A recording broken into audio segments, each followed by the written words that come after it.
TTADC का जो election होने वाला है उसका शेड्यूल अनाउंस करेंगे। आप सभी को मालूम है कि जो अभी टीटीएडीसी का टेन्योर है वो है 18 अप्रैल। उसी के हिसाब से हमें इलेक्शन का शेड्यूल हमने तय किया है। इसका शेड्यूल इस प्रकार से है कि कल इसका नोटिफिकेशन रिटर्निंग ऑफिसर कल करेंगे 18 मार्च। ये पेज नंबर 4 में है जो आपको प्रेस नोट दिया गया है। उसमें the last date of nomination 25 मार्च को है। 25 तारीख तक नॉमिनेशन फाइल कर सकते हैं। स्क्रूटनी जो है 26 मार्च को है, 26 मार्च। Last day of withdrawal of nomination is 28 March. 28 मार्च तक विड्रॉयल हो सकता है।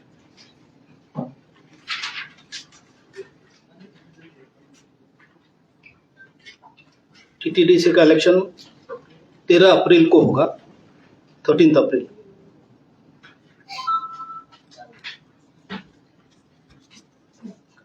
अगर रीपोल की जरूरत हुई तो 16 अप्रैल को होगा। काउंटिंग 17 अप्रैल को होगा और 18 तारीख तक हम इलेक्शन की प्रक्रिया पूरी कर लेंगे।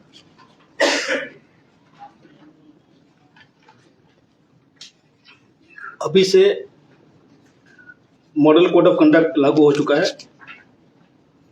इसका डिटेल गाइडलाइन हम लोगों ने ऑलरेडी इशू कर दिया है।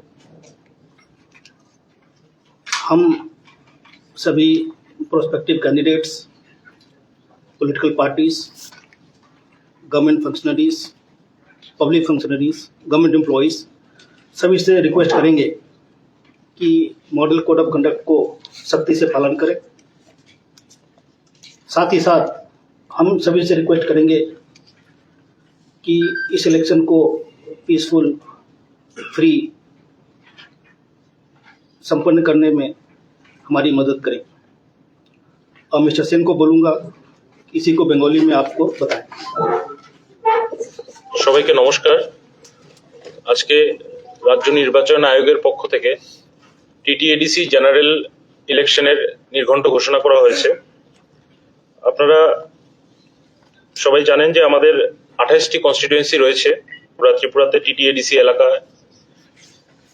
আমাদের নির্বাচনের দিনক্ষণ কিছুটা এরকম। কালকে যারা রিটার্নিং অফিসার আছেন, এডিশনাল এসডিএম অর এসডিএমস, ওনারা নোটিফিকেশন জারি করবেন। নমিনেশন ফাইলিং এর লাস্ট ডেট থাকবে 25 মার্চ 2026। স্ক্রুটিনির জন্য রাখা হয়েছে 26 মার্চ 2026। উইথড্রয়াল অফ ক্যান্ডিডেচার্স, যদি কেউ নিজের ক্যান্ডিডেচার উইথড্র করতে চান তার জন্য সময়সীমা বেঁধে দেওয়া হয়েছে 28 মার্চ 2026 পর্যন্ত। পোল, ডেট অফ পোল, যেদিন ভোট হবে সেই দিনের তারিখটা হচ্ছে 13 এপ্রিল 2026। যদি পোল রিপোল করার দরকার পড়ে তাহলে সেই ব্যাপারের জন্য রাখা হয়েছে 16 April 2026। Counting of votes, vote গণনা হবে 17 এপ্রিল 2026। কাউন্টিং এর সময় সকাল 8 ঘটিকা হইতে এবং পুরা নির্বাচন প্রক্রিয়াটা 18 এপ্রিল 2026-এর মধ্যে সম্পন্ন করা হবে।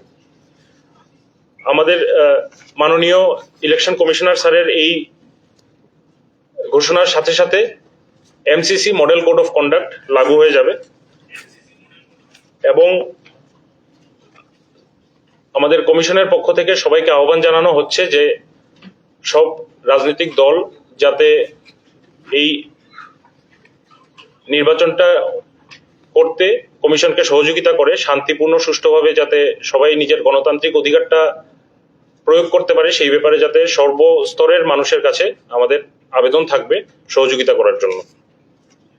আমাদের পাশাপাশি আমাদের এই 697 আমাদের সেক্টর ম্যাজিস্ট্রেট এবং পুলিশ সেক্টর অফিসারদেরও নিয়োগ করা হয়েছে এবং বিভিন্ন সময় আমাদের ল অ্যান্ড অর্ডার বা অন্যান্য বিষয় নিয়ে প্রশাসনিক স্তরে done adequate preparation so far. and he will highlight a few points.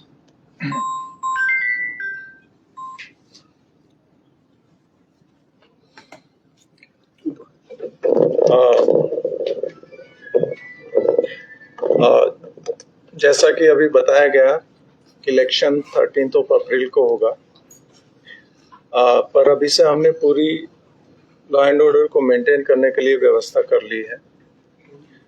Sufficient force already district को प्रोवाइड कर दी गई है। साथ ही साथ जो विभिन्न हमारे बूथ्स हैं, ऑलमोस्ट 1257 के करीब बूथ हैं, टोटल पोलिंग बूथ होंगे, वहाँ पर उनका कैटेगराइजेशन किया गया है। और उस कैटेगराइजेशन में 3 कैटेगरी हैं।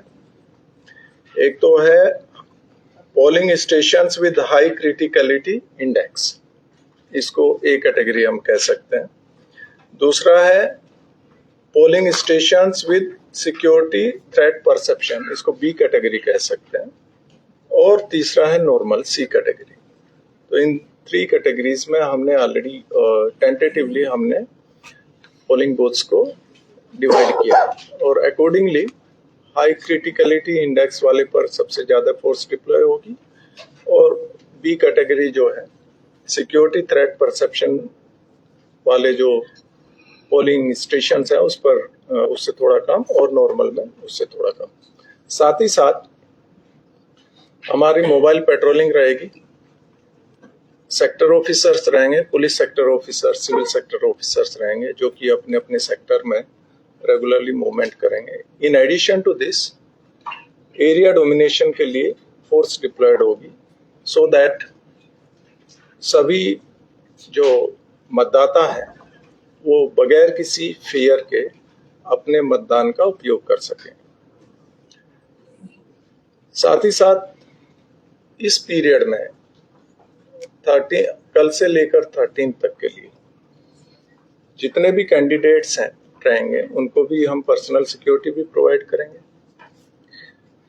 जो मीटिंग्स होगी, उनकी पब्लिक मीटिंग्स होगी, उनके लिए भी प्रॉपर सिक्योरिटी प्रोवाइड की जाएगी।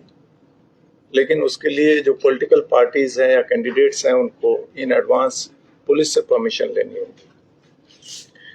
साथ ही साथ ये इंश्योर किया जाएगा कि किसी भी तरह की कहीं पे किसी को डराया धमकाया ना जाए। इसके लिए जो एंटी सोशल एलिमेंट्स हैं या जो ऐसे एलिमेंट्स हैं कि जो कहीं पर इन्फ्लुएंस करने की कोशिश करेंगे वोटर्स को, उनके अगेंस्ट भी प्रोसिक्यूशन रिपोर्ट्स सबमिट की जाएगी। साथ ही साथ सो दैट ये पीरियड पीसफुल रहे तो हमारा जो नॉर्मल ड्रिल होता है, एंटी लिकर रेड्स करना या कहीं पर एंटी सोशल एलिमेंट्स हैं या कहीं पर किसी तरह का डिस्टरबेंस की संभावना है, उस पर नेसेसरी प्रिवेंटिव एक्शन लेना, प्रिवेंटिव अरेस्ट करना, वो सब एक्शन लिया जाएगा। उसके लिए हमने सभी एसपीज के साथ में 2 बार हमारी मीटिंग हो चुकी है और हमने अपना जो रोड मैप है वो तैयार किया है और वो सभी डिस्ट्रिक्ट पुलिस चीफ वो इस कार्य में अभी से लगे हुए हैं। तो ये सब डिप्लॉयमेंट के बाद में मुझे पूर्ण विश्वास है कि ये पूरी प्रोसेस कंप्लीटली पीसफुली संपन्न होगी। सर, टोटल फोर्स कितने डिप्लॉयड होंगे और ये आपने जो कैटेगरी बोला है, ए कैटेगरी, बी कैटेगरी और सी कैटेगरी, कितना पुलिस स्टेशन होंगे? ए कैटेगरी में अराउंड 311, बी में 693 और सी जो कि नॉर्मल होगी उसमें अबाउट 253। ये हमने जो अपना प्रिलिमिनरी असेसमेंट किया है इसको एक बार फिर से हम इसे रिव्यू करेंगे डिपेंडिंग अपॉन फर्दर कोई डेवलपमेंट होता है तो, बट ये अभी हमने किया है। फोर्स डिप्लॉयमेंट जो होगा वो total around 11,000 total police personal, TSR और CAPF भी डिप्लॉय है। Police station sir covered by state police और सी स्टेट पुलिस से कवर होगा और TSR से कवर होगा mostly. So if the election commission could give the total number of polling station and the total area in which this code of conduct will be there, because is it only the ADC area? Or The total number of polling stations is 1257, and model code of conduct is only in the ADC area. But from now onwards, if any decision is taken which has got impact on the tribal areas voting, that will require clearance from the election commission. CCTV coverage रहेगा. CCTV cover we have mentioned. यहाँ पे आपको अपने 13 number में देखा होगा. We have said that videographing will be done in the FLC. Similarly, commissioning of the EVMs, then submission of nomination, scrutiny and withdrawal of nomination. उस समय हम सब जगह इसका वीडियोग्राफी होगा. Wait, no, is it CCTV or is videography. video? CCTV है तो. कोई ग्रुप से कोई थ्रेट वगैरह है क्या, या और जो कंसर्न बॉर्डर एरिया है और उस बॉर्डर एरिया में फेंसिंग भी कई जगह पे खुला हुआ है, Weak है. तो पुलिस कैसे देख रही है? नहीं, देखिएगा आप, जैसे आप सभी को मालूम है कि त्रिपुरा जो कम्प्लीटली इंसर्जेंसी फ्री स्टेट है, अब कहीं पे भी कोई अंडरग्राउंड ग्रुप की मौजूदगी नहीं है स्टेट में. जहाँ तक बॉर्डर एरियाज की बात है, हम बीएसएफ के साथ में लगातार टच में है और वहाँ पर बीएसएफ भी अपनी पेट्रोलिंग इंटेंसिफाई करेगी. साथ ही साथ हमारे सेकेंड लाइन ऑफ डिफेंस में कैंप्स हैं, करीब 15 कैंप्स हमने भी लगाए हुए हैं बीएसएफ के ठीक पीछे, तो हम उनको फर्दर स्ट्रेंथन करेंगे. तो उसके लिए हमने पर्याप्त कदम लिए हैं, तो उसकी कोई संभावना नहीं है कि अक्रॉस द बॉर्डर कुछ कहीं से कोई एक्टिविटी होगी और वो हमारे पोल को इन्फ्लुएंस करेगी. इसके लिए हमने संपूर्ण स्टेप्स लिए हैं और जैसा कि मैंने बताया, कोई भी किसी भी ग्रुप की प्रेजेंस नहीं है त्रिपुरा में. सीनियर सिटीजन और डिसेबल्ड लोगों के लिए क्या सुविधा है?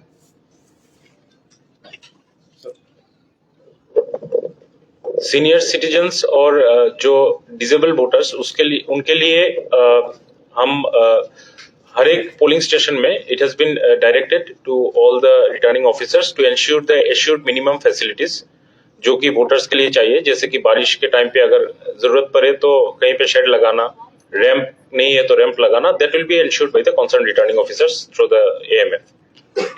Manoj ji, village council election को लेकर जो बहुत मुद्दे हो रहा है, उसके बारे में त्रिपुरा स्टेट ये मैटर अभी सब जुडिस है, इसके बारे में अभी हम कुछ बात नहीं करेंगे. ये मैटर जो है ना सुप्रीम कोर्ट में चल रहा है, इसकी हियरिंग कल है, इसलिए आज बोलना जरूरी ठीक नहीं है. ठीक है, थैंक यू.